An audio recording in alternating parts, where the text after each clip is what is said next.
Let's talk Texas though, man. Crazy. The whole state, all of the artists that you work with, from Zero to Devin the Dude, man. I mean, man. what were the vibes that you got out of dudes. them, man? So I mean, with a Zero who is a legend in his own right, you see what I'm saying? Wrote the Vandross. Come on, man. Talk to me about what made him legendary, and then your time jamming with him as well. Man, Zero, man. I don't know, man.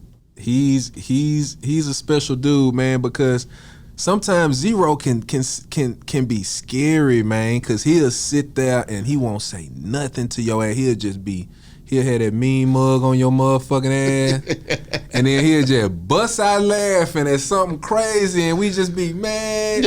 You know what I mean? So Zero was a trip, man, but that dude is so talented, man, because he can sing his ass off too. He can go in there and stack them harmonies too. And he precise with the pen. He's very precise, man. And I mean, Zero is one of the best, dog. He's one of the best to me. I remember this one record we did, I produced on the Ghetto Boys album, on the Resurrection album called, what was it? I don't know. When It Get Gangsta. Remember that? Yes, sir. Yeah, I did that When It Get Gangsta, man. That boy Zero came in there and laid that hook down, man. Take me step by step on that, though, man, because I'm talking about Ghetto Boys and Zero. Man, you know what? I think originally that was probably Zero's record. And then Willie D heard that bitch and was like, man, what? Because after Will got on that bitch, you know Will finna send that hoe to face. Man, we gotta get everybody on this motherfucker mode. We gotta whoop, whoop. And yeah, man. Yep, I think that's how that happened, man. Will heard the song and just jumped on that bitch, and man, the rest was history, man. I love working with the Ghetto Boys, man. Them boys is serious. Take me there, though, man. I mean, I need to hear more about the Ghetto Boys, then I'm going to slide over there to Devin as well. Yeah. But the Ghetto Boys. See, the thing about you, Cory Mo, is that you like to work with A-list, top tier, you know, the creme de la creme. If you're not in Texas doing it, then you want to come over here to Atlanta with Gucci Mane and Big Boy. So you always finding your way to jam, which also says you keep good company because you are who you are in your own right as well. So now, you over there with the Ghetto Boys. Man, what's those vibes like between Face, Willie, Bush, all them boys going wild? Because see, the thing is, a lot of people don't know I was like an in-house engineer for Rap-A-Lot. So I used to record all of them, from Juvenile to Yuck Mouth to the Fifth Ward Boys, the Ghetto Boys, the whoever you can think of, from Devin to Zero, the whole Rap-A-Lot roster. I was just in the mix, man. They had a studio maybe 5-10 minutes around the corner from mine. Yeah. Called the Hippie House, where Mike Dean was. By the way, Mike Dean is the coldest on the planet. Don't get it fucked up. Shout out to Mike Dean, man. Yeah. Taught me a lot.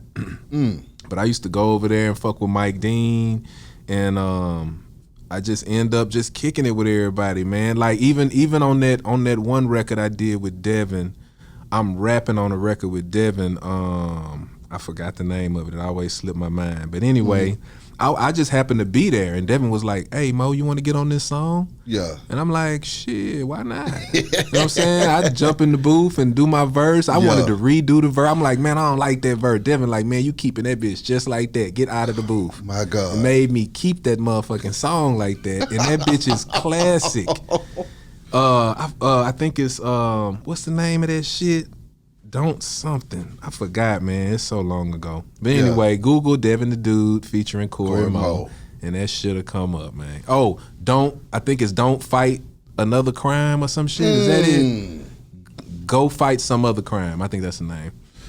But that and that Anything Is Plenty on Devin's album that's one of the most classic records. Okay, when you talking about Devin the Dude, you got another artist / producer. So what is it like when you get in the studio with that guy and he's on his producer / artist stuff? Man, Devin is a fool too, man. Them niggas is dope. Devin is probably the most, how can I put it? He is going to listen to that shit and critique that shit to the T, bro.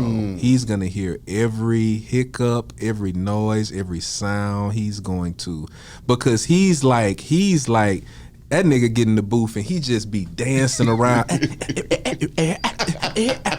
Like he's a trip, bro. Yeah. Like Devin is a real character, man. He's really dope. He's always been one of my favorites, man. You know what I'm saying? And shit, singing wise, rapping wise, he's a dope MC. Yeah. I mean, shit. I can't. I love all them dudes, man. Just being around and recording them dudes taught me so much and how to be so dope. Cause I kind of took from everybody. Man, and just, you know what I'm saying? This is one of my favorite questions right here, though, Cory Mo. Being around all of those legends and celebrities and stuff like that, what do you think was the it factor that contributed to them being great? And what is it that a common man must have in order to be one of those people?